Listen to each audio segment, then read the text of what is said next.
তাদের সাথে সাক্ষাৎ করতে চাই। রাতের অন্ধকারে দেখে বাবারে বাঘ দি, এই লোকের সামনে এক বাঘ হাজির হয়ে রয়েছে। আল্লাহ নবীর সাহাবী ডাক দেখো, ভাগ আমি নবীর গোলাম, আমাকে তুমি রাস্তা দেখায় দাও, নবীর সাহাবীদের সাথে সাক্ষাৎ করব। জোরে জোরে বলেন সুবহানাল্লাহ। কিতাবের মধ্যে লিখে, সালতানাতে মুস্তাফা কিতাবের মধ্যে লিখে, বাঘটা নেজ নাড়তে নাড়তে নাড়তে নাড়তে ওনারে ওই গন্তব্য পর্যন্ত পৌঁছায় দিলেন। জোরে বলেন সুবহানাল্লাহ। আরে তার দেহ মাটিয়ে খাবে, মাটির এমন সাধ্য নাই, দয়ালের প্রেমে যেই জন ফুহিরা হইছে চাই। ইমান ঠিক করে, যদি ঠিক করতে পারেন লা শাক্কা ফি, কোনো সন্দেহ নাই। আরে হুজুর বরফির আব্দুল কাদের জিলানী আমার মহান মুর্শিদ কেবলা যখন নিয়ে যাবে, আপনার আমার কবরের গুনাহ যত মাফ করে দিয়েছে আল্লাহর ওলি, কোনো কিছু নাই। ঈমান ঠিক রাখতে হবে, আল্লাহর ওলির নির্দেশিত পথে চলতে হবে। কাল কিয়ামতের ময়দানে গাউসে পাকের যে সামিয়ানা থাকবে, ওই সামিয়ানার একটা অংশ থাকবে আমাদের মহান মুর্শিদ কেবলার। জোরে বলেন সুবহানাল্লাহ। যারা গুলে মদিনা দরবার শরীফ বায়াত রাসূল গ্রহণ করছেন, ওই সামিয়ানা নিচে থাকবেন। কাল কিয়ামতের ময়দানে আল্লাহ পাক ডাক দিবে, ইয়া সিস্তু ইয়া কাদরু ইয়া নকশবন্দি ইয়া মুজাদ্দিদি, ও প্রত্যেক তরিকার ইমামরা ওই জায়গার মধ্যে অবস্থান করবে। আল্লাহ পাক রব্বুল আলামিন কোরআনে ঘোষণা দিয়েছেন, ইয়াউমা নাদু কুল্লা উনাসিম বিইমামিহিম, ইমামদের নাম সহকারে ডাকা হবে। আল্লাহ পাক রব্বুল আলামিন সমস্ত তাফসীরকারক বলেছেন কি, ওই ইমামরা দুনিয়ার কোনো ইমামরা, মসজিদের ইমাম না, মক্তবের ইমাম না, ওই ইমামরা হচ্ছেন আল্লাহর ওলি। জোরে বলেন সুবহানাল্লাহ। ওনাদেরকে আল্লাহ পাক ডাক দিবে। কিন্তু এমন আছে নবীর জামানায় যেমন নবীর বদনাম করছে, পিছে চলছে ঘুরছে, আল্লাহ ইতা নবীর কোরআনের মধ্যে জানাইছে এটা মুনাফিক। গুলে মদিনা দরবার শরীফে যারা বায়াত রাসূল গ্রহণ কইরা আল্লাহর ওলির ও সবটা ভালো লাগছে, এই কথাটা ভালো লাগছে না। জোরে বলেন নাউজুবিল্লাহ। আল্লাহ পাক রব্বুল আলামিন তাআলা বেঈমান হয়ে যাবে। আল্লাহর ওলি যখন যা বলে মুরিদের জন্য রহমত, মুরিদের জন্য কি?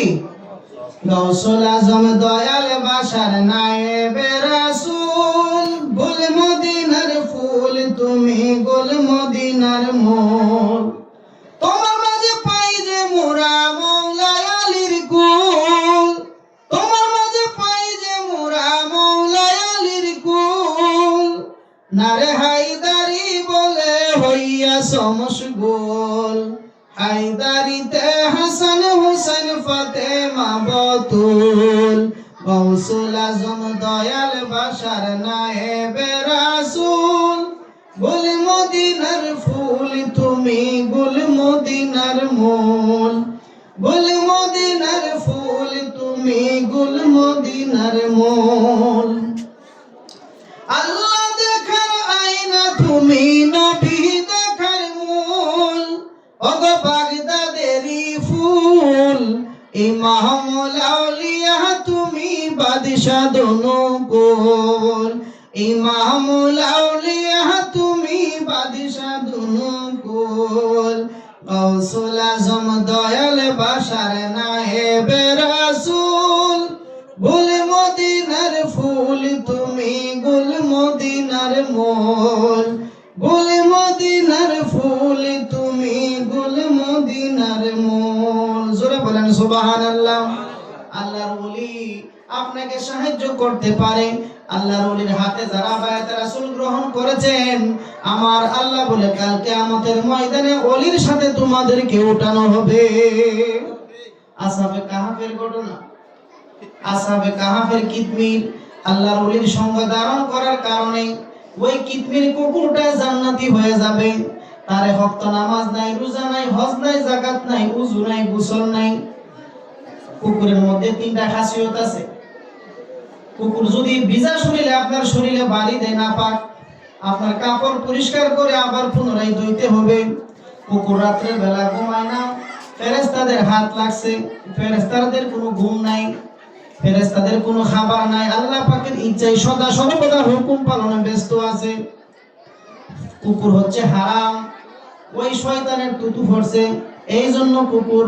কিন্তু এতগুলো গুণ থাকার পরেও আমার আল্লাহ বলে আল্লাহর ওলির সান্নিধ্য পাইছে। সান্নিধ্য পাওয়ার কারণে আমি আল্লাহ পাক রব্বুল আলামিন ওই কুকুরটাকে জান্নাতি করে দিলাম। শুধু তাই না, এমন না, আরো 10টা প্রাণ, আরো 9টা প্রাণী আছে। একটা হচ্ছে আল্লাহর নবী উজাইর আলাইহিস সালামের গাধা, সুলাইমান আলাইহিস সালামের হুদহুদ পাখি, সুলাইমান আলাইহিস সালামের পিপিলিকা, যে পিপিলিকা দাওয়াত দিয়েছিল, এ সুলাইমান, আল্লাহর পয়গম্বর আমাদের পক্ষ থেকে দাওয়াত গ্রহণ করেন। পিপিলিকা কি করলো, একটা ফড়িং মাইরা কয়েকটা পিপিলিকা মিললে আল্লাহর নবী সুলাইমানের দরবারে হাজির করছে। জোরে বলেন সুবহানাল্লাহ। আল্লাহর নবী সুলাইমান দেখে কই, মাবুদ কি শান আমারে দিলা, পিপিলিকা আমারে দাওয়াত দে। এই দুনিয়াতে বাদশাহী করছে, 4টা বাদশা ছিল, 4জন বাদশা ছিল, 2জন ছিল মুসলমানদের মধ্যে, দিন ইসলামের মধ্যে, এই দিনের মধ্যে ছিল 2জন। একজন হচ্ছে আল্লাহর নবী সুলাইমান আলাইহিস সালাম, আরেকজন হচ্ছে হযরতে যুলকারনাইন আলাইহিস সালাম, যুলকারনাইন রাহমাতুল্লাহ আলাইহি। তারা হচ্ছে 2জন। আর ইহুদি খ্রিস্টান নাসারা বিধর্মীদের মধ্যে, কাফেরদের মধ্যে ছিল 2জন।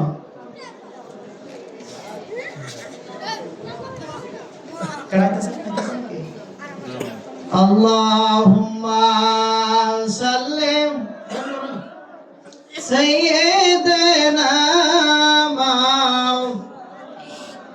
মুহাম্মাদ ওয়া আলা সাইয়্যিদিনা মাওলানা মুহাম্মদ। প্যারা হাজিরি, সময় অতি সংক্ষিপ্ত। আল্লাহ পাক রব্বুল আলামিন 4জনকে বাদশাহী দান করলেন। একজন হচ্ছে বখতানাসর, আরেকজন হচ্ছেন ফেরাউন। তারা প্রত্যেকটা ইঞ্চি ইঞ্চি জায়গার, প্রতিটা জায়গার রাজত্ব বাদশাহী করেছে তারা 4জন। আল্লাহ পাক রব্বুল আলামিন যদি সময় সুযোগ হয় অন্যদিন বলবো। এরপর যে আপনাদের সম্মুখে আল্লাহুম্মা সাল্লি সাইয়্যিদিনা মাওলানা মুহাম্মাদ ওয়া আলা সাইয়্যিদিনা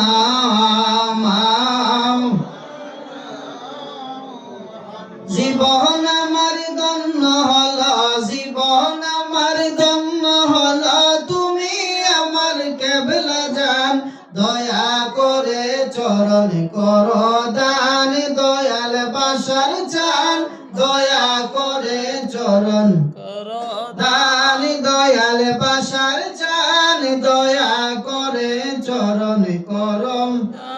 এ জীবনে কত জায়গায় কত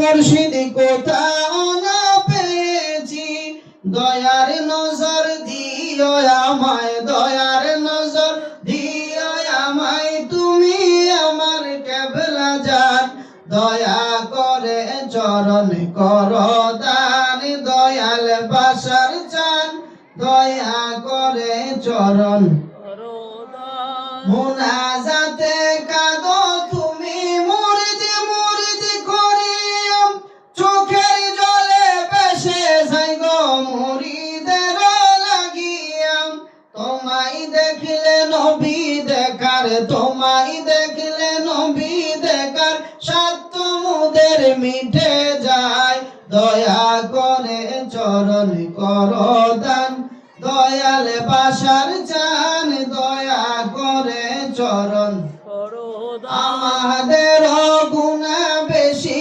যাওয়ার কোনো জায়গা নাই, কোথায় যাব কি করিব, চরণ তলে দিওটাই।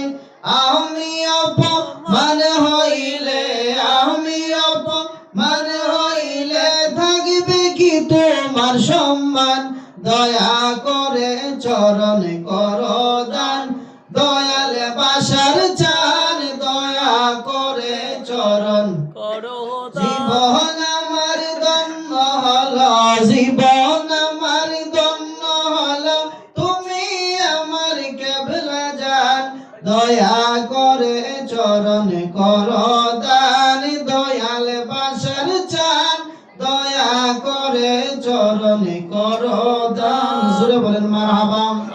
আমাদের জীবন ধন্য, আমরা একজন আল্লাহর ওলি পেয়েছি। বলতে চেয়েছিলাম 4জন বাদশারে আমার আল্লাহ সর্বোচ্চ বাদশাহী দান করেছেন। কাফেরদের মধ্যে 2জন, একজন হচ্ছে বখতানাসর, বক্তে নাসর ফিলিস্তিন আল আকসা এটা সম্পূর্ণটা একবারে তছনছ করে দিলেন, জমিনের সাথে ঘুরাইয়া দিলেন। আল্লাহর নবীর একজন পয়গম্বর ছিলেন হযরতে, আল্লাহর নবীর একজন পয়গম্বর ছিলেন হযরতে আল্লাহু